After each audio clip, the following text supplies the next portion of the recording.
మర్నాడో ఆదివారం ఉదయాన్నే లయ వచ్చింది. దాన్ని చూడగానే నాకు చాలా ఆనందం కలిగింది. అదొస్తే నా ఒంటరి జీవితానికి ఓదార్పుగా ఉంటుంది. మానసికంగా ఉల్లాసం కలుగుతుంది. మా ఇద్దరి మధ్య నా దాపరికాలు ఉండవు. మనస్సు విప్పి మాట్లాడుకుంటా. అది వచ్చేసరికి నేను ఎందరో మహానుభావులు పంచరత్న కీర్తన ప్రాక్టీస్ చేస్తున్నాను. ఆ కీర్తనని 3 రోజుల క్రితం చక్రధర్ చెప్పాడు. ఇప్పుడు నా సంగీత ప్రస్థానం వర్ణాలను దాటి కీర్తనల్లోకి ప్రవేశించింది. వర్ణాల వరకు సంగీతం మీద అంత ఉత్సాహం ఉండదు, ఎంతైనా థియరీ కదా. కానీ కీర్తనలు అలా కాదు, అన్నీ తెలిసినవి. మరీ ముఖ్యంగా ఎందరో మహానుభావులు సామజ వరగమన నగుమోము కనలేని జగదానంద కారక సాధించనే మనస లాంటి కీర్తనలు పాడుతుంటే ఆ ఆనందమే వేరు. చెవులకు విందు, మనస్సుకు పసందు. ఆ రోజు చక్రధర్ జయదేవుని అష్టపదులు చెబుతానన్నాడు. ఈ మధ్యన సంగీతం మీద ధ్యాస ఎక్కువైంది. దానికి బహుశా ఒంటరితనమే కారణమేమో. మానసిక ప్రశాంతత ఉంటేనే సంగీతం వస్తుంది. మనసు పాడే పాటే సంగీతం. మనస్సు మూగవేదనే మౌనం అంటారు. చక్రధర్ కృతులు చెప్తున్నప్పుడు వాటిని రాసిన వాగ్గేయకారుల గురించి, వాళ్ళు వాటిని రాయడానికి గల కారణాలు, వాటి వెనక ఉన్న భక్తిభావం గురించి చెప్పేవాడు. అలా చెప్పటం వల్ల వాటిని ఆలపించాలన్న అభిలాష పెరుగుతుండేది. త్యాగరాజు కీర్తనల వెనుక ఆర్తి, ఆర్ద్రత, భక్తిభావం ఉన్నాయని, అందుకే ఆ కీర్తనలకి అంతటి ప్రాశస్త్యం వచ్చిందని చెప్పాడు. పంచరత్న కీర్తనలు 4 తెలుగులోనూ 1 సంస్కృతంలోనూ వ్రాయబడ్డాయని, జగదానంద కారక అన్న కృతి సంస్కృతంలో వ్రాయబడిందని చెప్పాడు. అలా నేను తన్మయత్వంలో పాడుకుంటున్న సమయంలో లయ వచ్చింది. అదొచ్చినప్పుడు నేను కృతిని ఆలపిస్తుండటంతో నన్ను డిస్టర్బ్ చేయకుండా దాన్ని ఆస్వాదిస్తూ చాలాసేపు బయట కూర్చుంది. నేను కృతి పాడటం పూర్తయిపోయి లయ వాయిద్యాన్ని పక్కన పెడుతున్న సమయంలో చప్పట్లు కొడుతూ లోపలికి ప్రవేశించి నన్ను ఆశ్చర్యపరిచింది. అద్భుతంగా పాడావు సమీరా. నేనెప్పుడూ త్యాగరాయ కృతులను ఇంత ఇష్టంగా వినలేదు. కానీ నువ్వు పాడుతుంటే చెవులకు ఇంపుగా వినిపించి మొత్తం కృతిని విన్నాను. నీ గొంతులో గమకాలు అద్భుతంగా పలుకుతున్నాయి. నీ పాటలో భావం ఉప్పొంగి ప్రవహించింది. నువ్వు ఇలా ప్రాక్టీస్ కొనసాగిస్తే మరో MS సుబ్బలక్ష్మి అయిపోతావు అంది లయ. ఆమని పాటని వసంతంలో పాడని, సుగంధం తోటని వనంలో నాటని, గలగలలాలలు నింగికై ఎగసిపడని, తరిగమల స్వరాలు సంగీతమై వినిపించని, కువకువల కూతలు కీరవాణిని మరపించని, సంగీతం మధురం, ఆనందం అంబరం, ఆకాశం సింధూరం, జీవితం వసంతం, సాగాలి నిరంతరం అని నేను చెప్పగానే లయ ఆశ్చర్యపోతూ, ఏమిటి సవీరా, నువ్వు కవిత్వం కూడా రాస్తావా? చాలా అద్భుతంగా ఉంది అంది ఆనందంగా. ఏదో అప్పుడప్పుడు రాస్తూ ఉంటాను. ఒంటరితనంలోంచి వచ్చే ఆవేదన ఆవేశమై కవిత్వంగా మారుతుంటుంది. ఒంటరితనానికి మంచి పుస్తకాలు, సంగీతం, కవిత్వం సాంత్వన ఇస్తాయి. దాన్ని పోగొట్టుకోవాలనే ఈ విన్యాసాలన్నీ అన్నాను నవ్వుతూ. ఈరోజు మనం కలిసి వండుదాం, తర్వాత మంచి సంగీతం విందాం, తర్వాత లాన్లో కూర్చుని హాయిగా ప్రకృతిని ఆస్వాదిద్దాం, ఓకేనా అంది లయ. నేను రోజు వాటిని ఆస్వాదిస్తూనే ఉన్నాను. రోజు ఒంటరితనమే నాకు స్నేహితుడు. ఈరోజు నువ్వొచ్చావు కదా, దాన్ని దూరం పెడతాను. సాయం సంధ్యలో నిషీధి ఓరగా నీలపైకి వంగి వెలుతురిని పారదోలుతున్న వేళ, దీపాల వెలుతురు చెక్కిళ్లపై పడి సిగలో నక్షత్రం తళుక్కుమంటున్న వేళ, జాబిల్లి కళ్లలో మెరుస్తుంది. విషాద నిషాగీతాల మధ్య మలయ సమీరం వీస్తుంది. ఏటి కెరటాల్లోంచి విషాదగీతం వినిపిస్తుంది. సాయంకాలం డాబా మీద వెన్నెల కురుస్తుంటే ఆకాశంలోకి చూస్తూ నక్షత్రాలను లెక్క పెట్టుకుంటూ ఉంటాను. వెన్నెలతో మాట్లాడుతుంటాను. కొబ్బరి చెట్ల ఆకుల సందుల్లోంచి నా ముఖంపై పడే వెన్నెల కిరణాలతో ఊసులాడతాను అని చెప్పాను. లయ నా కవిత్వానికి, మాటలకు ఆశ్చర్యపోతూ, సమీరా, నీ మాటలు కూడా కవిత్వంలా వినిపిస్తున్నాయి. నీ మాటలు వింటుంటే నువ్వు ఎంత ఒంటరితనంతో బాధపడుతున్నావో నాకు అర్థమవుతున్నది. అందుకే నీలో కవిత్వం, సంగీతం ప్రవహిస్తున్నాయి. నువ్వు ఇలా ఎక్కువ కాలం ఒంటరిగా ఉండటం మంచిది కాదు. ఇక లాంగ్ క్యాంపులు పెట్టుకోవద్దని మీ ఆయన శరత్కి చెప్తాను. అనుభవించే యుక్త వయసులో ఒంటరితనం బాధ పెడుతుంది, నిస్పృహని కలిగిస్తుంటుంది, కొన్నాళ్లకు అది మనల్ని కప్పేస్తుంది. దానిలోంచి నువ్వు బయటకు రావాలి. అందుకే నేను నీ దగ్గరకు తరచూ వస్తున్నాను. కాలేజీలో గలగలమని ప్రవాహంలా మాట్లాడే నువ్వు ఇప్పుడు గంభీరంగా మారిపోవటం బాధేస్తోంది అంది లయ నా మాటల్లోని భావాలను విని. ఒంటరితనం మొదట్లో నన్ను బాధ పెట్టింది, కానీ ఇప్పుడు అది అలవాటైపోయింది. ఒకప్పుడు మౌనం అంటే నాకు ఇష్టం ఉండేది కాదు. ఇప్పుడది సంగీతంలా బాగుంటోంది. అయినా నీలాంటి స్నేహితులుంటే ఒంటరితనం నన్నేం చేస్తుంది చెప్పు. అయినా ఇంకో నెలలో నేను యూనివర్సిటీలో చేరబోతున్నాను. అప్పుడు ఈ ఒంటరితనం తనంతట తానే పారిపోతుంది అన్నాను. ఆ తర్వాత ఇద్దరం వంట చేశాం. నేను లయకి ఇష్టమైన మామిడికాయ పప్పుని చేస్తే లయ నాకు ఇష్టమైన సాంబార్ వంకాయ పచ్చడి చేసింది. ఇద్దరం భోజనం చేద్దాం అనుకుంటున్న సమయంలో లయ భర్త అవినాష్ వచ్చాడు. అతన్ని చూడగానే లయ విసుక్కుంది. నాతో మెల్లిగా, ఆదివారం మనం హాయిగా ఎంజాయ్ చేస్తుంటే పానకంలో పుడకలా ఈయన వచ్చేశాడు. ఈరోజు కూడా నన్ను ప్రశాంతంగా ఉండనివ్వడు అంది లయ కోపంగా. నేను దానివైపు ఆశ్చర్యంగా చూస్తూ, అదేమిటి అలా అంటావు? ఆదివారం అందరం కలిసి కబుర్లు చెప్పుకుంటూ భోజనం చేద్దాం. అందరూ భర్తలు మనల్ని నెగ్లెక్ట్ చేస్తున్నారని అంటూ ఉంటే నువ్వేమిటి అతడు నీ వెంట పడుతుంటే కోపడుతున్నావు అన్నాను నవ్వుతూ. ఏదైనా అతి పనికిరాదు, అతి సర్వత్రా వర్జయేత్ అన్నారు. పెళ్ళై 5 ఏళ్లైనా ఇంకా ఈ యావ పోలేదు. సెక్స్ లేనిది ఒక్కరోజు కూడా ఉండలేడు అంది ఆవేశంగా. అతడు ఫ్రెష్ అవ్వడానికి బాత్రూంకి వెళ్ళాడు. మధ్యలో లయని పిలిచాడు. లయ వస్తున్నా అంటూ టవల్ పట్టుకుని వెళ్ళింది. అదే సమయంలో నేను కిచెన్లోకి వెడుతూ బాత్రూం వైపు యాదృచ్ఛికంగా చూశాను. ఆ సమయంలో అవినాష్ లయని గట్టిగా కౌగిలించుకుని పెదవుల మీద ముద్దు పెట్టుకుంటున్న దృశ్యం నాకు కనిపించింది. వెంటనే నేను చూపు తిప్పుకుని వెళ్ళిపోయాను. కానీ ఆ దృశ్యం పదే పదే నన్ను వెంటాడసాగింది. నేను డైనింగ్ టేబుల్ మీద వంటకాలు సర్దుతున్నాను. లయ కూడా వచ్చి నాకు సహాయం చేస్తోంది. ఈలోగా మళ్ళీ అవినాష్ లయని పిలిచాడు. లయ మళ్ళీ పరిగెత్తుకుంటూ గదిలోకి వెళ్ళింది. 5 నిమిషాల తర్వాత మళ్ళీ వచ్చింది. అది నా ముఖంలోకి చూడటానికి సిగ్గుపడుతున్నట్లు గమనించాను. దాని బుగ్గలు 2 ఎర్రగా కందిపోయి పంటిగాడ్లు కనిపించసాగాయి. అక్కడ గదిలో ఏం జరిగి ఉంటుందో దాన్ని చూడగానే నాకు అర్థమైపోయింది. నాకెందుకో అతడు చేస్తున్న పని ఇబ్బంది కలిగిస్తోంది. స్నేహితుల ఇళ్లలో చేసే పనులు కావివి. మనిషికి ఆ పాటి నిగ్రహం లేకపోతే ఎలా? ఇంట్లో పిల్లలుంటే వాళ్ల మీద ఇటువంటి పనులు బాగా ప్రభావం చూపుతాయి. ఇప్పుడు ఇందాక లయ అన్న అతి సర్వత్రా వర్జయేత్ అన్న మాటలు నాకు గుర్తుకు రాసాగాయి. ఆ తర్వాత మేము ముగ్గురం చాలాసేపు కబుర్లు చెప్పుకుంటూ భోజనాలు చేశాం. చాలా రోజులకు మా ఇంట్లో సందడి వాతావరణాన్ని నేను చూశాను. ఆ సాయంత్రం 4 గంటలకి వాళ్ళిద్దరూ టీ తాగి వెళ్ళిపోయారు. వాళ్ళు వెళ్ళిపోయిన అరగంటకు చక్రధర్ వచ్చాడు. అతడిని చూడగానే నేను అతడు కొత్తగా చెప్పబోయే జయదేవుడి అష్టపదులు గుర్తుకొచ్చాయి. అవి కొత్తవి. ఎప్పుడూ జయదేవుడి అష్టపదాలు వినటవే కానీ వాటి గురించి వివరాలు తెలియవు. అందుకని నిన్న రాత్రి గూగుల్ ఓపెన్ చేసి జయదేవుడి అష్టపదుల గురించి చదివాను. అందులో అతడి గురించి విపులంగా వ్రాయబడింది. జయదేవుడి గీత గోవిందం గొప్ప కావ్యం. అందులో 24 అష్టపదులు, 80కి పైగా శ్లోకాలు, 12 స్వరాలు ఉన్నాయి. అష్టపదుల్లో రాధాకృష్ణుల ప్రేమతత్వం గురించి వివరించబడింది. జయదేవుడు శ్రీకృష్ణుడి పరబ్రహ్మ స్వరూపంగా పూజించాడు. ముఖ్యంగా గీత గోవిందంలోని అష్టపదుల్లో శృంగార రసము, మధుర భక్తి ఉంటాయి. ఇందులో రాధాకృష్ణులు నాయకీ నాయకులు. వారే జీవాత్మ, పరమాత్మ. ఇందులో రాధ అంటే సఖి, జీవాత్మ. కృష్ణుడు పరమాత్మ. ముక్తి పదంలో నడిపించి పరమాత్మలో లీనం చేయుటకు ప్రయత్నించడమే ఈ కావ్య సారాంశం. ఇందులో 24 అష్టపదుల్లో జనాల్లో ఎక్కువగా నానేవి చందన చర్చిత నీలి కళేబర, సావిరహే తవహీన, రతిసుఖ సారే, యారమితా వనమాలి, రాధికా కృష్ణ రాధిక మొదలైనవి. ఇప్పుడు నాకు అష్టపదులంటే ఒక అవగాహన వచ్చింది. చక్రధర్ ఈరోజు ఏ అష్టపది పాడి వినిపిస్తారో చూడాలి. అలా అనుకుంటున్న సమయంలో చక్రధర్ వచ్చాడు. నాకెందుకో అప్పుడు మనసు ఆందోళనగా ఉంది. నాకు పదే పదే లయ, అవినాష్ బాత్రూంలో కావులించుకున్న దృశ్యం, ముద్దు పెట్టుకున్న దృశ్యం గుర్తుకొస్తున్నాయి. నన్నవి వెంటాడుతున్నాయి. ఎప్పుడూ లేనిది ఎందుకు ఈ అలజడి? వయస్సు ప్రభావమా? మన దృష్టి అటువైపు మరలించకుండా ఉంటే ప్రశాంతంగా ఉంటుంది. కానీ ఒకసారి దృష్టి అటువైపు మళ్ళిందా అలజడి తప్పదు. ఇప్పుడు నా పరిస్థితి అలాగే ఉంది. ఇప్పటి వరకు సంగీత సాధనలో, పుస్తక పఠనంలో సాఫీగా సాగిపోతున్న నా జీవితం లయ దంపతుల చేష్టలను చూసిన తర్వాత అలజడికి లోను కాసాగింది. సంగీతం మీద ధ్యాస కుదరటం లేదు. ఏకాగ్రత లోపిస్తోంది. పదే పదే ఆ దృశ్యం. ఆ తర్వాత వాళ్ళు ఏం చేసి ఉంటారు? అక్కడి నుంచి వచ్చిన లయని చూసినప్పుడు ఆమె మొహాన్ని కప్పుకుని లోపలికి పరిగెత్తుకు వెళ్ళిపోవడం గుర్తుకొచ్చింది. అలా ఆలోచించిన తరుణంలో చక్రధర్ వచ్చాడు. నాకెందుకో ఆ సమయంలో వచ్చిన అతన్ని చూడగానే మనస్సు మరింత అలజడికి గురైంది. అతడు వస్తూనే అష్టపది మొదలెట్టాడు.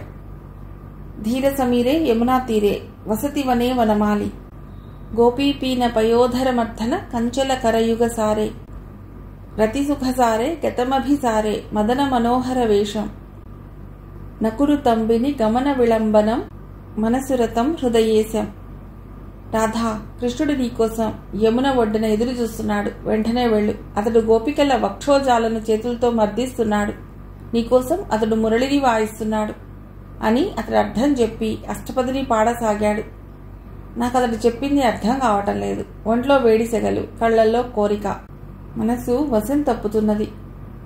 మేడం, అష్టపదులను చాలామంది అశ్లీలమని, గోపీరాధల ప్రణయ కలాపాన్ని జయదేవుడు అశ్లీలంగా రాశాడని అంటారు. కానీ అది నిజం కాదు. రాధాకృష్ణులది మధుర భక్తి. దాన్ని అతడు చాలా పవిత్రంగా, హృదయంగా రాశాడు. యమునా నది తీరంలో రాధాకృష్ణుల విరహం, అనుభూతులు, ఒకరిపై ఒకరికి ఉన్న ప్రేమ, వాటన్నిటినీ అందులో భక్తితో రాశాడు. కాకపోతే భక్తి తన్మయత్వంలో కొంచెం శృంగారాన్ని జోడించి రాధాకృష్ణుల రాసలీలను అందంగా వర్ణించాడు. అతడు చెప్తూ నా వైపు చూశాడు. నా కళ్లల్లో మత్తు, కోరిక, కామం అతడికి కనిపించినట్లున్నాయి. Madam, are you all right అని అడిగాడు. అప్పటికే నా కళ్ళు మూతలు పడుతున్నాయి. ఆ తర్వాత ఏం జరిగిందో నాకు తెలియదు. కళ్ళు తెరవగానే నాకు నా స్థితి అర్థమైంది. పక్కనే చక్రధర్. ఒక్కసారి ఉలిక్కిపడి లేచాను. నాలో 1000 తుఫాన్ల అలజడి, పర్జన్య ఘోష, చెవుల్లో హోరు, దడదడమని కొట్టుకుంటున్న గుండె చప్పుడు, ఒళ్లంతా చెమటలు. ఏం జరిగింది? నా పెదవులు అదురుతున్నాయి. ఒక్కసారి లేచి గదిలోకి పరిగెత్తాను. రాత్రి 8 అయింది. చక్రధర్ ఎప్పుడు వెళ్ళిపోయాడో తెలియదు. ఈరోజు చాలా ఘోరం జరిగిపోయింది. నా మనసు నా వశం తప్పింది. కోరిక బుసలు కొట్టింది. శరీరం పొందు కోరుకుంది. కామం ప్రకోపించింది. అది గట్లు తెగి ఉరికింది.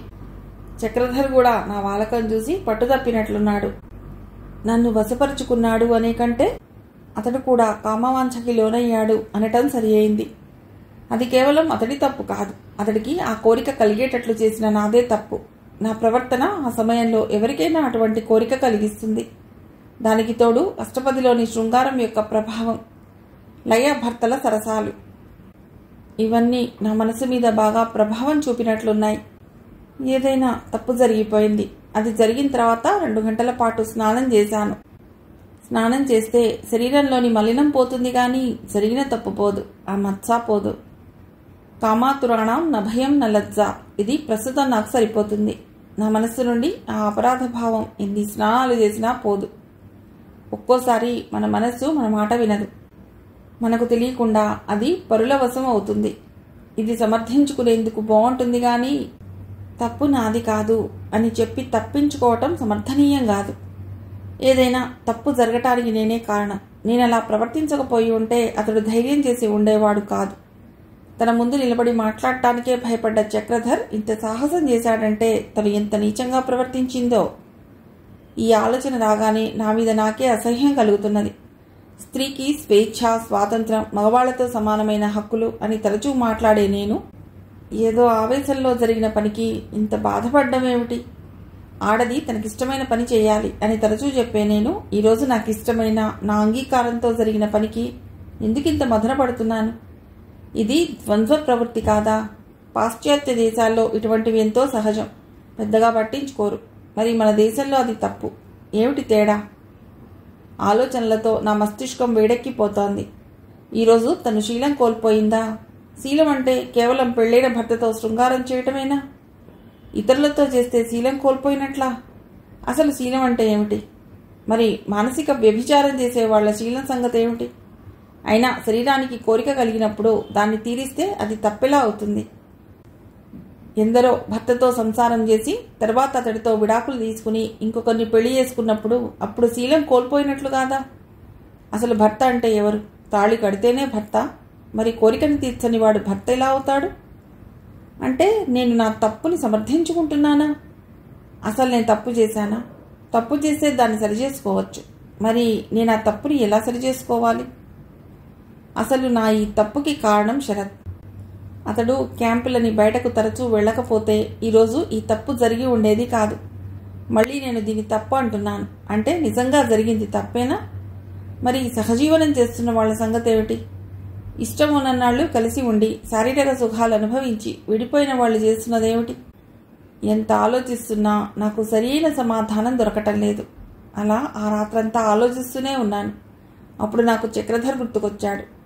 తనకు వివాహ వ్యవస్థ మీద నమ్మకం లేదని భావించి పెళ్లి చేసుకోకుండా బతుకుతున్నవాడు తనతో వాంఛ ఎందుకు తీర్చుకున్నాడు? కోరికలు లేనివాడు ఎందుకు ఆ తప్పు చేయాలి? తనతో చెప్పకుండా వెళ్ళిపోయాడంటే తాను చేసిన తప్పుకి అతడు పశ్చాత్తాపడుతున్నట్లే లెక్క. అంటే తాను చేసింది తప్పని అతడు భావిస్తున్నాడా? ఆలోచనలు మళ్లీ ముసురుకుంటున్నాయి. చెవుల్లో కిరటాల హోరు, సాగర ఘోష. ఆ మన్నాడు 10 గంటల వేళ చక్రధర్ వచ్చాడు. నేను అతడిని చూసి కోప్పడ్డాను. ఎందుకు తప్పు పని చేశావు అని అడిగాను. తెలుసో తెలియకో తప్పు జరిగిపోయింది. కామవాంఛకి హద్దు అదుపు ఉండవు. ఆ క్షణికావేశంలో ఆ తప్పు జరిగిందని, దానికి తానే కారణమని, ఆ తప్పుకి తనే పూర్తి బాధ్యత వహిస్తానని క్షమాపణ చెప్పాడు. కానీ నాకెందుకో అతడి మొహం చూడబుద్ధి కాలేదు. అతడి వల్లే నేను ఈరోజు దోషిగా నిలబడవలసి వచ్చింది. అతడే సంయమనం పాటిస్తే ఈ తప్పు జరిగేది కాదు. ఏదైనా లైంగికంగా తప్పు జరిగిందంటే దానికి స్త్రీ పురుషులిద్దరూ కారణం అవుతారు. 2 చేతులు గలిస్తేనే చప్పట్లు. అలాగే నిన్న జరిగిన తప్పులో మాకిద్దరికీ భాగం ఉంది. కేవలం అతడిదే తప్పంటే అది తప్పు అవుతుంది, వంచన అవుతుంది. అందుకే అతడితో, దయచేసి ఇంకెప్పుడు మా ఇంటికి రావద్దు. నేను ఆ తప్పు ఎలా జరిగిందో నాకే అర్థం కావటం లేదు. ఏదైనా ఆ తప్పులో నాది కూడా భాగం ఉంది. అయినా ఆ జరిగిన తప్పుకి నేను చాలా బాధపడుతున్నాను. నిజానికి నేను నా భర్తను మనస్ఫూర్తిగా ప్రేమిస్తున్నాను. కేవలం కాకతాళీయంగా యాదృచ్ఛికంగా జరిగిన ఆ తప్పుని అలసుగా తీసుకుని దాన్ని కొనసాగించాలని భావించకు. నిన్న జరిగింది నాకు తెలియకుండా నా మనసుకి వ్యతిరేకంగా పొరపాటున జరిగింది. దానికి నేనెంతో చింతిస్తున్నాను. కాబట్టి ఇక నుండి నీ మొహం నాకు చూపించకు. ఇక నుండి ఇక్కడికి రావద్దు. పెళ్ళైన స్త్రీతో అటువంటి తప్పుడు పని చేయకూడదన్న విచక్షణ, వివేకం నీకు లేవు. నీ ముఖం చూడటం కూడా నాకు ఇష్టం లేదు. దయచేసి వెంటనే వెళ్ళిపో అన్నాను కోపంగా. నా మాటలకు అతడు భయపడ్డాడు. కొద్దిసేపు అక్కడ నిలబడి ఆ తర్వాత మౌనంగా నిష్క్రమించాడు. అప్పటి నుండి నేను సంగీతం మానేశాను. జరిగిన సంఘటనని ఓ పీడకలలా మర్చిపోదామన్నా అది నన్ను వెంటాడుతూనే ఉంది. ఈలోగా శరత్ లండన్ నుండి వచ్చేశాడు. అతడితో ఉద్యోగంలో చేరతానని చెప్పాను.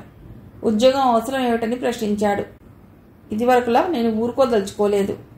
ఉద్యోగం డబ్బు కోసం కాదని, తాను PhD చేశానని, ఆ చదువుని విద్యార్థులకు బోధిస్తానని, అలా చేయకపోతే సమాజానికి, దేశానికి అన్యాయం చేసినట్లవుతుందని చెప్పాను. కానీ మళ్లీ అతడు పాతపాటే పాడాడు. దాంతో 2 రోజులు మా ఇద్దరి మధ్య ఘర్షణ జరిగింది. చివరకు శరత్ ఒప్పుకోక తప్పింది కాదు. వారం తర్వాత నేను యూనివర్సిటీలో అసోసియేట్ ప్రొఫెసర్గా విధుల్లో చేరాను. ఇప్పుడు నాకు సమయం బాగా గడిచిపోతోంది. అలా సాఫీగా గడిచిపోతున్న నా జీవితంలో ఓ అనుకోని సంఘటన తీవ్రమైన ఘర్షణకు దారితీసింది. ప్రతి నెల నెలసరి అయ్యే నాకు ఈసారి నెలన్నరైనా అవ్వకపోయేసరికి అనుమానం వచ్చి డాక్టర్ని కలిస్తే అతడు పరీక్షలు చేసి నేను గర్భం దాల్చినట్లు చెప్పాడు. ఆ వార్త నన్ను కుదిపివేసింది. ఏం చేయాలో అర్థం కాలేదు. శరత్తో ఆ విషయం చెప్తే, నేను 6 నెలల నుండి ఇక్కడ లేను, మరి గర్భం ఎలా దాల్చావు అని అడిగే అవకాశం ఉంది. అప్పుడు నా దగ్గర సమాధానం ఉండదు. చక్రధర్తో ఆ రోజు లైంగికంగా కలవటం వల్లే గర్భం దాల్చినట్లు నా ఒక్కదానికే తెలుసు. ఒక్కసారి కలిస్తే గర్భం వచ్చే ఛాన్స్ 5% మాత్రమే. నా దురదృష్టం కొద్దీ ఆ 5% అవకాశం నా విషయంలో నిజమైంది. ఒకవేళ నేను గర్భం దాల్చకపోతే ఏ సమస్య ఉండేది కాదు. ఆ విషయం నాలోనే ఉండిపోయేది. కానీ మనం అనుకున్నట్లు అన్నీ జరగవు అనటానికి నేను దాల్చిన గర్భమే రుజువు. నాకు ఏం చేయాలో అర్థం కాలేదు. పోనీ జరిగిన విషయం అతడికే చెప్తే అనే ఆలోచన వచ్చింది. ఏ మగవాడు తన భార్య ఇంకొకరి వల్ల గర్భం దాల్చిందన్న విషయాన్ని అంత సులభంగా స్వీకరించలేడు. చివరకు భార్యను విడిచిపెట్టేందుకైనా సిద్ధపడతాడు గాని భార్యను క్షమించడు. పోనీ 2 నెలల తర్వాత చెప్తే అప్పుడు నమ్మే అవకాశం ఉంటుంది. కానీ నాకు అలా మోసం చేయడం ఇష్టం లేదు. మరేం చేయాలి?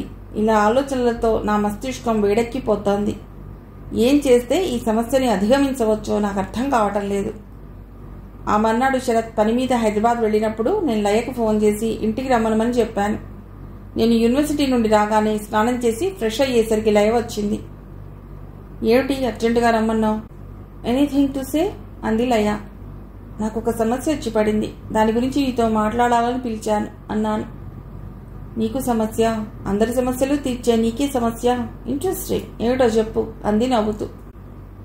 నేను ప్రెగ్నెంట్ని, నిన్న తెలిసింది అన్నాను. నా మాట వినగానే లయ ఆశ్చర్యపోతుందనుకున్నాను. కానీ దాని మొహంలో అలాంటి భావం ఏదీ కనిపించలేదు. కంగ్రాట్స్. అది ఇంత ఆలస్యంగా చెప్తావా? వెంటనే నీ భర్త కన్నా ఆ వార్త నాకే ముందు చెప్పాలి. మరి ఇంత ఆలస్యమా? So you are going to be a mother. నీకు మదర్హుడ్ వచ్చేస్తోందన్నమాట.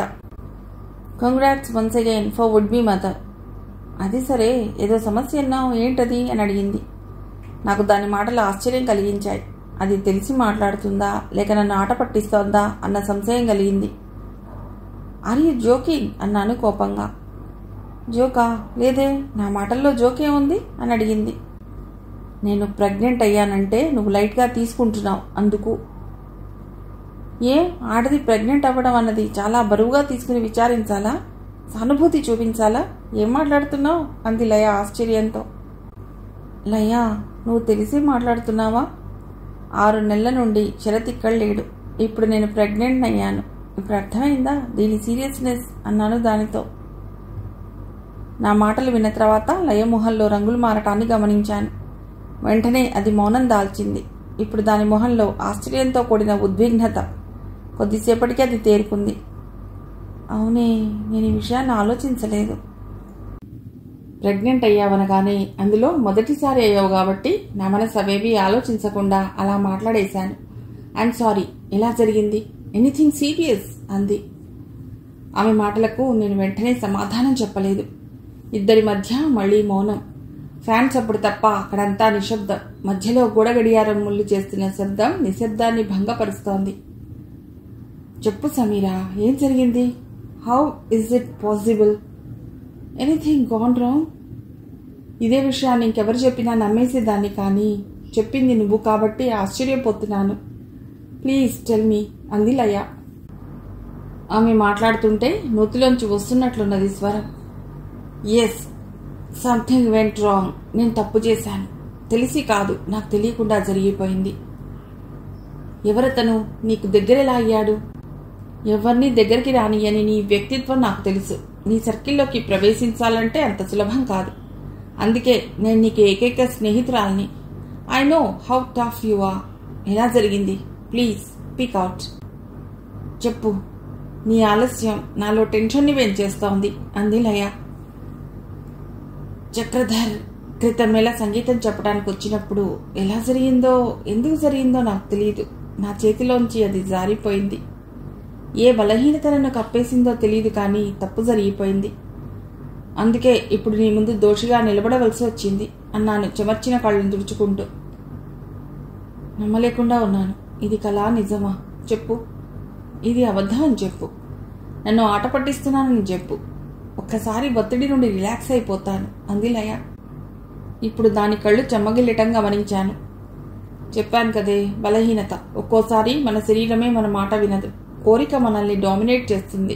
అదే జరిగింది. ఇంతకన్నా నేనేం చెప్పలేను.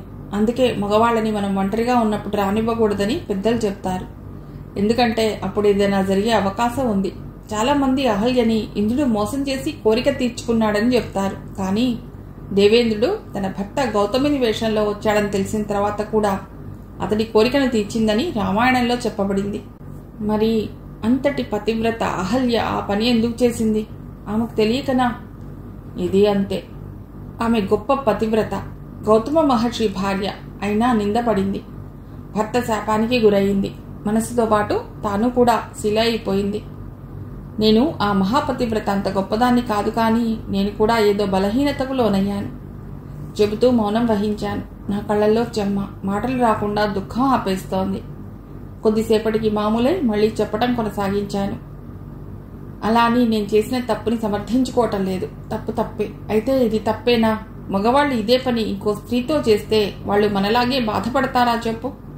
వాళ్ళు చేస్తే తప్పు కాదా? భార్య పరపురుషుడితో శృంగారంలో పాల్గొంటే తప్పైనప్పుడు, మరి పురుషుడు భార్య కాని స్త్రీతో పాల్గొన్నప్పుడు తప్పెందుకు అవ్వదు? అలా అని నేను చేసిన పని సరైందని చెప్పను. ఈ పని నేను చేసి ఉండవలసింది కాదు. It should not have been happened. నాకు తెలియకుండా జరిగిపోయింది. కానీ దాన్ని సమర్థించుకునేందుకు నా దగ్గర సరైన కారణం లేదు. కాబట్టి నేను చేసింది నైతికంగా తప్పే. భార్యాభర్తల మధ్య ఉండవలసింది ట్రస్ట్, నమ్మకం. మనం మగవాళ్లను ఈ విషయంలోనే ఎక్కువగా విమర్శిస్తుంటాం. అటువంటిది అదే తప్పు మనం చేయటం తప్పు కాదా? నేను ఆవేశంగా ఏదో మాట్లాడేస్తున్నాను. నేను చెప్పిందంతా లయ ఓపిగ్గా వింది. పెళ్ళైన యవ్వనవతి అయిన స్త్రీ ఒంటరిగా ఉండకూడదని పెద్దలు ఇందుకే అంటారు. మనం మనుషులం. కోరికలు, వాంఛలు ప్రతి జీవికి సహజం. ఈ విషయంలో జంతువులు, పక్షులు, మనుషులు అన్న తేడా ఉండదు. కోరికలను జయించాలంటే చాలా నిగ్రహం కావాలి. సామాన్యులమైన మనకది సాధ్యం కాదు. కోరిక మనిషికి విచక్షణని చంపేస్తుంది. తన పరా భేదాలు చూడదు. కామం అంటే కోరిక, అది కళ్ళను కప్పేస్తుంది. నీ విషయంలో అదే జరిగింది. నువ్వు చెప్పినట్లు అహల్యకే ఇది తప్పలేదు. తన కోరికకు మత్స్యగంధిని బలి చేసిన పరాశరుణ్ణి, మహారుషిని చేసిన సమాజం అహల్యను మాత్రం రాయిగా మార్చింది. ఇది పురుష ప్రపంచం. నైతికత స్త్రీలకే, పురుషులకు ఉండదు. భర్త చనిపోతే కట్టు బొట్టుతో సహా ద్వితీయ వివాహాన్ని కూడా త్యాగం చేయాలని స్త్రీని నిర్దేశించి ఆమెను విధవని చేసిన సమాజం పురుషుడికి అటువంటి నిబంధనలేవీ పెట్టలేదు. ఇది అనైతికం కాదా? కానీ సమాజం మారుతోంది. స్త్రీ తన అస్తిత్వం కోసం పోరాడుతున్న రోజులివి. మగవాడికి లేని నైతికత మనకెందుకు? నైతికత అన్నది ఎవ్వరి జన్మ హక్కు కాదు. అసలు నైతికతకు నిర్వచనం ఏమీ లేదు. కాబట్టి నువ్వు వాటి గురించి ఆలోచించి మనస్సు పాడు చేసుకోకు. వెంటనే వెళ్ళి ఎవరికీ చెప్పకుండా అబోర్షన్ చేయించుకో. తల్లిని అవ్వాలా వద్దా అన్నది స్త్రీ ఇష్టం అంది లయ. ఆ మాటలు విని నేను ఆశ్చర్యపోయాను. లయ, నువ్వు చెప్పిన దాంతో నేను ఏకీభవిస్తాను. కానీ నైతికతకు స్త్రీ స్వేచ్ఛకు సంబంధం లేదని నా భావన. నైతికత మన మనస్సుకి, వ్యక్తిత్వానికి సంబంధించింది. మనకు అనుగుణంగా దాన్ని వాడుకోవటం తప్పు. ఒకరికి లేని నైతికత మనకి ఉండనక్కర్లేదన్నది సరైన వాదన కాదు. ఎంతోమంది అబద్ధాలు ఆడతారు కాబట్టి మన నిజం చెప్పనక్కర్లేదన్నది పలాయన వాదం. దానికి నేను వ్యతిరేకం అన్నాను. అంటే నీ ఉద్దేశం ఏమిటి? ఏం చేయబోతున్నావు? మంచో చెడో జరిగిపోయింది. దీనిలో నిజానిజాలు, నైతికత, వ్యక్తిత్వం ఇవన్నీ ఆలోచిస్తే మరి భవిష్యత్తు ప్రమాదంలో పడే ప్రమాదం ఉంది. ఆలోచించుకో అంది లయ. లయ, నేనందరిలాగా ఇంట్లో కూర్చుని సంసారం చేసుకుంటున్న స్త్రీని కాదు. సమాజంలో పెద్ద పేరున్న రచయిత్రిని. నా రచనలలో సమాజాన్ని, మరీ ముఖ్యంగా స్త్రీ సమాజాన్ని చైతన్యపరుస్తున్న దాన్ని. మనుషులకు నైతికత ఉండాలని నా రచనల ద్వారా సందేశం ఇస్తున్న ఫెమినిస్ట్ని. ఈ సంవత్సరం నేను రాసిన అస్తిత్వం అన్న నా నవల బుకర్స్ ప్రైజ్కి నామినేట్ చేయబడింది. 2 ఏళ్ల క్రితం నాకు కేంద్ర సాహిత్య అకాడమీ అవార్డు వచ్చింది. అంత పెద్ద పేరున్న రచయిత్రినైన నాకు నైతికత ఉండనక్కర్లేదా? రేపొద్దున బుకర్స్ వాళ్ళు సైటేషన్లో రాసిన దానికి నేను కట్టుబడి ఉండద్దా? నా జీవితం ఏమైపోయినా నేను బాధపడను. But I should be a role model and exemplary person. అలా ఉండాలనుకుంటున్నాను. ఆటుపోటులకు భయపడితే ముందుకెళ్లలేము. ఎగిసిపడే కెరటాలకు భయపడితే ఎదురీదలేము అన్నాను ఆవేశంగా. సమీరా, ఏం చేయాలో నువ్వు ముందే నిర్ణయించుకుని నన్ను సలహా ఎందుకు అడుగుతున్నావు? ఇది సమంజసమేనా? ఒక స్నేహితురాలిగా నీ జీవితం బాగుండాలని, ఒడిదుడుకులు లేకుండా సాగాలన్నది నా తాపత్రయం.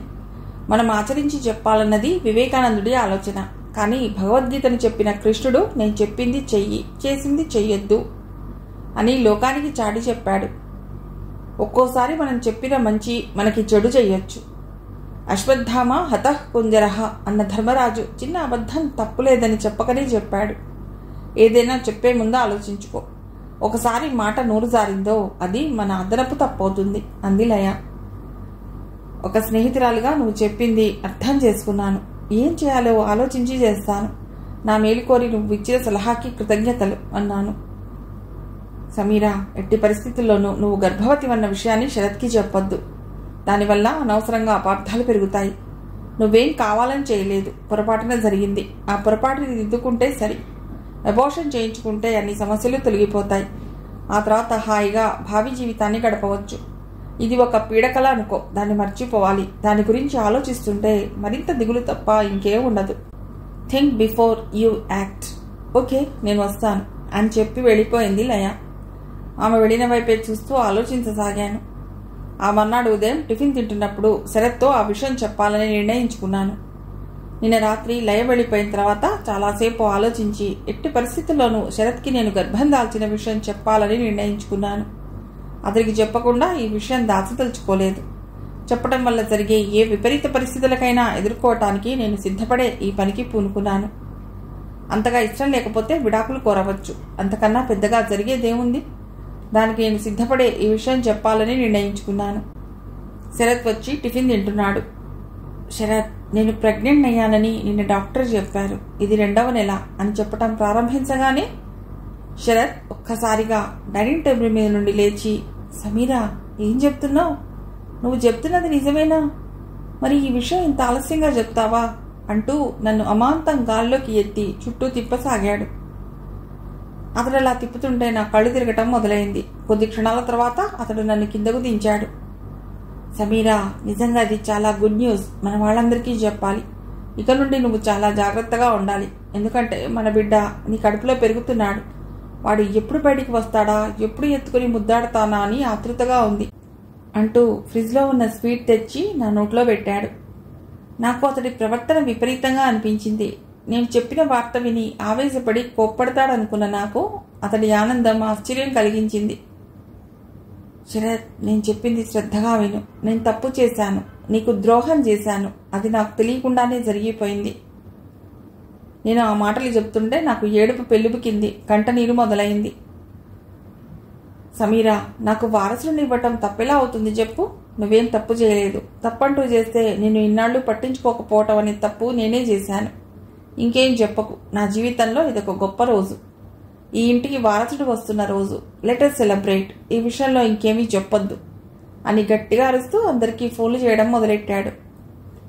నేను మళ్ళీ అతడితో, శరత్, నేను చెప్పింది విను.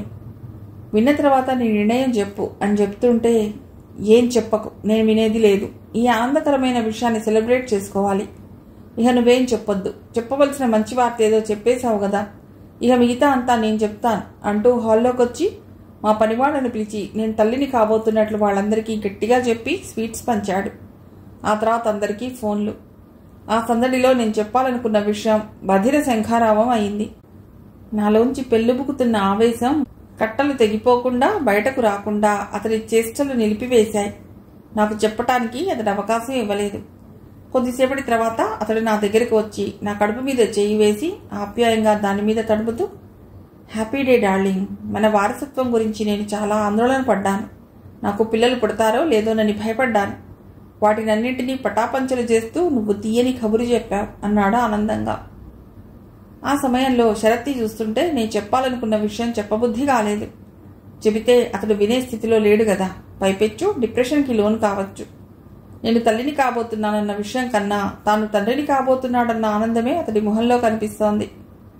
ఇప్పుడు అతడికి అన్నీ వివరంగా చెప్పి అతడి ఆనందాన్ని పాడు చేయటం మంచిది కాదనిపించింది. ఓ విధంగా ఇలా జరగటం నా మంచికేనేమో. నేనొకటి తలిస్తే దైవం ఒకటి తలిచినట్లు అయ్యింది. ఏదైనా లయ చెప్పిందే జరుగుతోంది.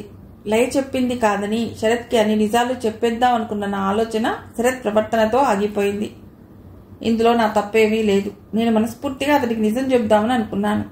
కానీ విధి ఇంకోలా వక్రించింది. నా మనసును కట్టేసింది. నా ఆవేశాన్ని తగ్గించింది. నా ఉద్రేకం మీద నీళ్లు చల్లింది. ఇలా నేను ఎంతసేపు నా మనసుకి సర్ది చెప్పుకున్నా లోపల నాలోని అపరాధభావం మాత్రం నా తప్పుని వేలెత్తి చూపుతూనే ఉంది.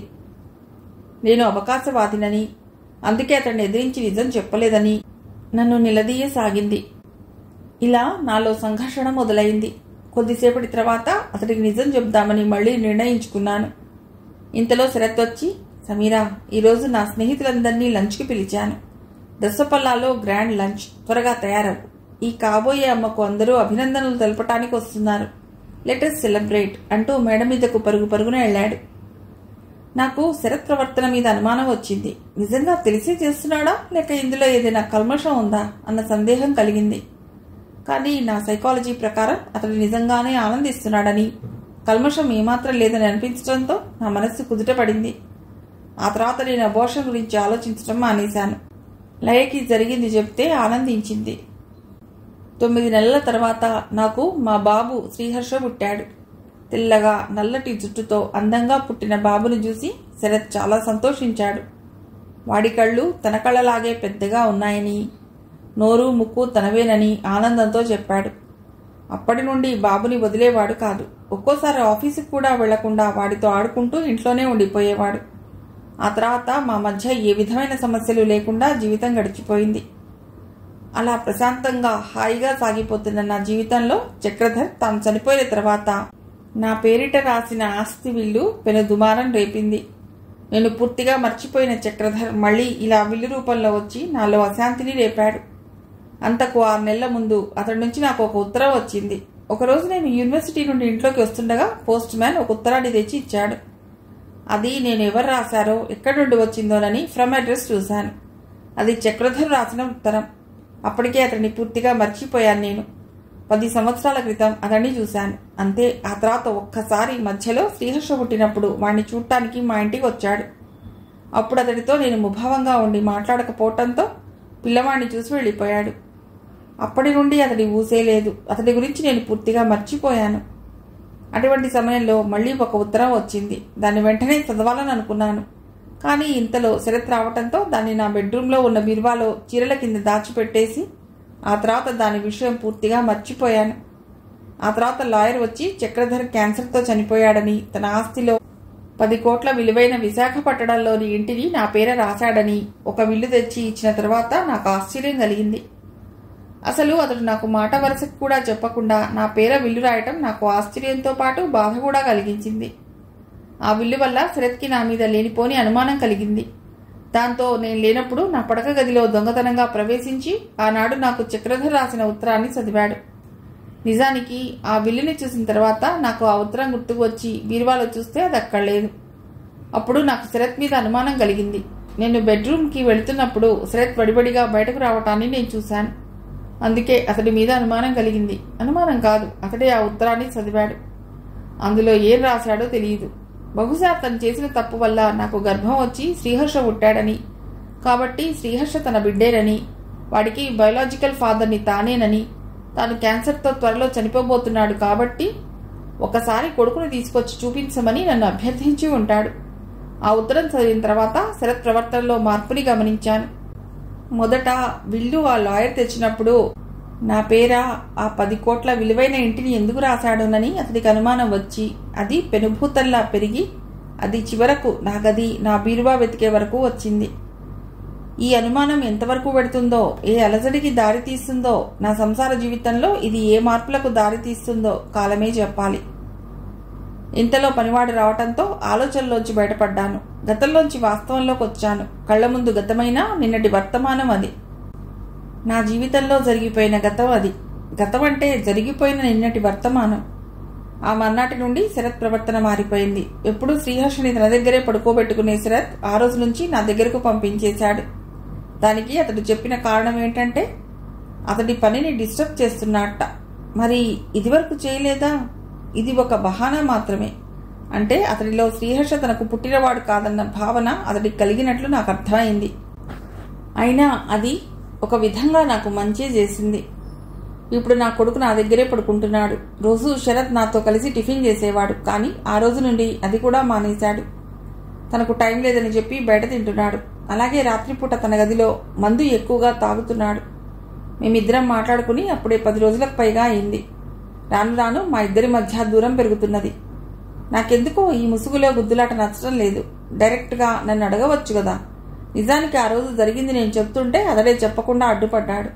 ఇప్పుడేమో అతడు విల్లు రాసిన దగ్గర నుండి అనుమానం పెంచుకుని శ్రీహర్ష తన కొడుకు కాదా అని రీసెర్చ్ చేస్తున్నాడు. అతడు నన్ను అడిగితే నిజాన్ని నేనే చెప్పేదాన్ని కదా. దానికంత రీసెర్చ్ దేనికి? ఇది ఒక విధంగా నన్ను ఎమోషనల్ బ్లాక్మెయిలింగ్ చేయడం తప్ప ఇంకోటి కాదు. నిజానికి అతడి లోపం అతడికి తెలుసు. మొన్నటి వరకు తన లోపం బయటపడకుండా తప్పుకుని తిరిగాడు. ఇప్పుడేమో తన తప్పుని ఎత్తి చూపే ప్రయత్నాలు. ఇది నాకు నచ్చలేదు. కాలేజీ రోజుల్లో అతడికి అమ్మాయిలతో ఎఫైర్స్ ఉండేవని ఆ మధ్య శరత్ స్నేహితుడు గిరిధర్ నాకు చెప్పాడు. మరి అది తప్పు కాదా? పెళ్లికి ముందు తనకి లైంగికపరమైన సమస్య ఉందని ఎందుకు చెప్పలేదు? అది అనైతికం కాదా? దాచిపెట్టి పెళ్లి చేసుకోవటం తప్పు కాదా? అది నన్ను మోసం చేయటం కాదా? కానీ నా గుండె చప్పుడు వినేవాళ్ళెవరు? 2 రోజుల నిశ్శబ్దం తర్వాత శరత్ దాన్ని బద్దలు కొట్టాడు. నేను సాయంత్రం టీ తాగుతున్నప్పుడు నా దగ్గరకు వచ్చి, ఓసారి బీచ్కి వెడదాం పదా, నీతో కొన్ని విషయాలు మాట్లాడాలి అన్నాడు. నాకు అతడి మాటలు ఆశ్చర్యం కలిగించాయి. ముందు వెళ్ళకూడదనుకున్నాను. కానీ ఎప్పుడో అప్పుడు ఈ నిశ్శబ్దం బద్దలవ్వాలి, నిజం తెలియాలి, ఆ తర్వాత నిర్ణయాలు తీసుకోవాలి. అందుకే వెళ్ళాలని నిర్ణయించుకున్నాను. అతడితో కారులో బయలుదేరి బీచ్కి వెళ్ళాను. కారులో వెడుతున్నప్పుడు ఇద్దరి మధ్య మౌనం. కారు బీచ్కి దూరంగా ఆగింది. అక్కడ నిర్మానుష్యంగా ఉంది. ఒక పక్క హోరు గాలి, ఇంకో పక్క పర్జన్య ఘోష. కెరటాలు ఉవ్వెత్తున ఎగిసి పడుతున్నాయి. సూర్యుడు పడమరలోకి దిగిపోతున్నాడు. పడమరంతా సింధూర రంగు పులుముకుంది. సముద్రం అంతా ఎరుపుమయంగా ఉంది. నేను లేచి సముద్రం దగ్గరికి వెళ్ళాను. కెరటాలు నా కాళ్లను ముద్దాడుతూ స్వాగతం పలుకుతున్నాయి. అవి ఎగిసి పడుతూ వెనక్కి వెళ్ళిపోతున్నాయి. కెరటం తీరాన్ని ముద్దాడాలని నిత్యం చేస్తుంది పోరాటం. తీరం కెరటం కావాలని పడుతుంది ఆరాటం అనిపించింది ఎగిసి పడుతున్న సముద్రపు కెరటాలను చూస్తుంటే. శరత్ మాత్రం మౌనంగా శూన్యంలోకి చూస్తున్నాడు. ఆ మౌనం రాబోయే ప్రళయానికి సూచనగా కనిపిస్తోంది. ఇద్దరం కలిసి వచ్చినా ఒకరికొకరం దూరంగా ఉన్నాం. ఈ దూరం ఈ రోజు తర్వాత మరింత పెరిగే అవకాశం ఉంది. మేము 4 సంవత్సరాల నుండి భౌతికంగా దగ్గరగానే ఉన్నా మానసికంగా వేల మైళ్ళ దూరంలో ఉన్నాం. అందుకే మాట్లాడుకోవటానికి మాటలు దొరకటం లేదు. ఇంతలో శరత్ నా దగ్గరికి వచ్చాడు. సమీరా, నీకు చక్రధర్కి ఉన్న సంబంధం ఏమిటి అని అడిగాడు. ఉపోద్ఘాతమేమీ లేకుండా సూటిగా అతడు అడిగిన ప్రశ్న నాకు ఆశ్చర్యం కలిగించింది. ఇన్ని సంవత్సరాలు రాని సందేహం ఇప్పుడే ఎందుకు వచ్చింది అని అడిగాను. నేను ప్రశ్న అడుగుతుంటే అతడు పడమర వైపు తిరిగి శూన్యంలోకి చూస్తున్నాడు. నేను తూర్పు, అతడు పడమర. 2 ఎదురెదురు, మా భావాల్లా. మొన్న అతడు నీ పేర రాసిన విల్లు చూసిన తర్వాత ఈ సందేహం కలిగింది. సాధారణంగా విల్లుని తమ పిల్లలు, స్నేహితులు, దగ్గరివారు, రక్త సంబంధికుల పేరిట రాస్తారు. మరి అవేవీ కాని నీ పేరిట ఎందుకు రాశాడు? ఏ సంబంధం లేని నీకెందుకు ఇచ్చాడు? అది 10 కోట్ల విలువ చేసే ఆస్తి. అందుకే నాకు ఈ సందేహం వచ్చింది అన్నాడు శరత్. అతడు నా సంగీత గురువు, నేను అతడి శిష్యురాల్ని, మాది గురు శిష్యుల సంబంధం అన్నాను. అతడికి 100 మంది శిష్యులుంటారు. కేవలం నీకే ఎందుకు రాశాడు? మీ ఇద్దరికీ అంతకు మించిన సంబంధమా? నీకు ఇబ్బంది అయితే చెప్పొద్దు, ఇది కేవలం నా అనుమానమే, అందుకే నాకు ఈ సందేహం వచ్చింది అన్నాడు శరత్. ఎందుకేనా, లేక అతని రాసిన ఉత్తరం ఏమైనా చదివావా అని కోపంతో అడిగాను. ఆ ఉత్తరం కనిపించిన రోజు నుండి అతడి మీద నాకు కోపంగా ఉంది. దొంగతనంగా దాన్ని చదవటం నాకు నచ్చలేదు. అందుకే ఆవేశంగా అడిగాను. అంటే అతడు నీకు ఉత్తరం రాసేవాడా? ఆ విషయం నాకెప్పుడూ చెప్పలేదు అన్నాడు వ్యంగ్యంగా. నువ్వు దొంగతనంగా పట్టుకెళ్ళిన ఆ ఉత్తరాన్ని నేను చదవలేదు. అందులో ఏముందో నాకు తెలియదు. నువ్వే చదివావు కాబట్టి అందులో ఏముందో నీకే తెలియాలి అన్నాను అంతే వ్యంగ్యంగా. అది చదవబట్టే నాకు సందేహం వచ్చింది, లేకపోతే నాకెలా తెలుస్తుంది? కానీ నిజం చెప్పవలసింది నువ్వు అన్నాడు శరత్. నేను నిజం చెప్తే మాత్రం నువ్వు నమ్ముతావా? అయినా భార్య మీద అనుమానం వస్తే దాన్ని పోగొట్టడం ఎవరి తరం కాదు. నేను లండన్ వెళ్ళి 6 నెలల తర్వాత ఇక్కడికి వచ్చాను. అక్కడి నుండి వచ్చిన 15 రోజుల తర్వాత నువ్వు నాతో ప్రెగ్నెంట్ అయ్యానని చెప్పావు. ఇది ఎలా సాధ్యం? భర్త లేకుండానే భార్య గర్భవతి అవుతుందా? ఇది సాధ్యమా? ఇప్పుడు చెప్పు, శ్రీహర్ష తండ్రి ఎవడు అని అడిగాడు శరత్. అతడు మాట్లాడుతుంటే పెదవులు వణుకుతున్నాయి. వాడు చక్రధర్ కొడుకు అని చెప్పాను. ఒక్కసారిగా ఆ కెరటం బండరాయికి ఢీకొని మీదకు ఎగిసి పడింది. ఆ కెరటం శరత్ని బలంగా ఢీకొట్టింది. నా చెవుల్లో కెరటాల హోరు, పర్జన్య ఘోష. నా సమాధానం శరత్లో అలజడిని లేపింది. అతడి మొహంలో రక్తపు చుక్క లేదు. నా సమాధానం విని అతడు ఒక్కసారిగా నా వైపు తిరిగాడు. కళ్లల్లో ఎర్రటి జీరలు. చాలాసేపటి వరకు అక్కడ మౌనం. కెరటాల హోరు తప్ప మా మధ్య నిశ్శబ్దం. కొద్ది నిమిషాల తర్వాత శరత్ పరిగెత్తుకుంటూ నా దగ్గరకు వచ్చాడు. నువ్వు చెప్పింది నిజమా అన్నాడు. అతడి మాటలు నూతిలోంచి వస్తున్నట్లు వినిపించసాగాయి. అవును, నిజమే. అతడు చక్రధర్ కొడుకు. Chakradhar is the biological father of Sriharsha అన్నాను. మరి ఆ విషయం ఆ రోజు ఎందుకు చెప్పలేదు? ఇది నన్ను మోసగించటం కాదా, ద్రోహం చేయటం కాదా అన్నాడు శరత్. ఆ రోజు ఏం జరిగిందో ఒక్కసారి గుర్తు తెచ్చుకో. నేను ప్రెగ్నెంట్ అని చెప్తూ తప్పు చేశానని కూడా ఏడుస్తూ చెప్పాను. కానీ నువ్వు నేను చెప్పింది వినలేదు. అప్పటికి 2 సార్లు తప్పు జరిగిందని చెప్పాను. అయినా నువ్వు వినిపించుకోలేదు. ఎవరైనా ప్రెగ్నెంట్ అన్న విషయాన్ని భర్తతో ఆనందంగా చెప్తారు కానీ ఏడుస్తూ చెప్తారా? కానీ నేను దుఃఖంతో, బాధతో ఆ విషయాన్ని నీతో చెప్పాను.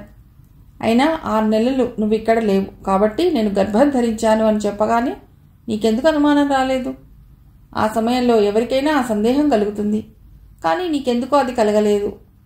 అవేవి నువ్వు ఆలోచించకుండా తండ్రిని అవుతున్నానన్న ఆనందంతో నా మాటలు వినలేదు. నీ ఆనందం చూసి నేను చెప్పినా నువ్వు వినే స్థితిలో లేవన్న నిర్ణయానికి వచ్చి నేను మిన్నకుండిపోయాను. తప్పు నీదైతే నాదంటావేమిటి? ఇంకో విషయం, నీకు స్పెర్మ్ కౌంట్ తక్కువగా ఉందని, పిల్లలు పుట్టరని, డాక్టర్ చెప్పాడు కాబట్టి నువ్వు తండ్రివయ్యే ఛాన్స్ లేదు. మరి నేను ప్రెగ్నెంట్ అని చెప్పగానే నీకు వెంటనే అనుమానం రావాలి కదా. అయినా నీకు ఆ సమస్య ఉందని, పిల్లలు పుట్టే అవకాశం లేదని డాక్టర్ గారు చెప్పినప్పుడు ఆ విషయాన్ని పెళ్లికి ముందు నాకెందుకు చెప్పలేదు? అదే కారణంగా నీ పెళ్లి అంజలి అనే అమ్మాయితో తప్పిపోయిన విషయం నిజమా కాదా? ఆ విషయాలన్నీ నా దగ్గర ఎందుకు దాచావు? అది తప్పు కాదా? భార్యగా నాకు ఆ విషయం తెలుసుకోవాల్సిన హక్కు లేదా?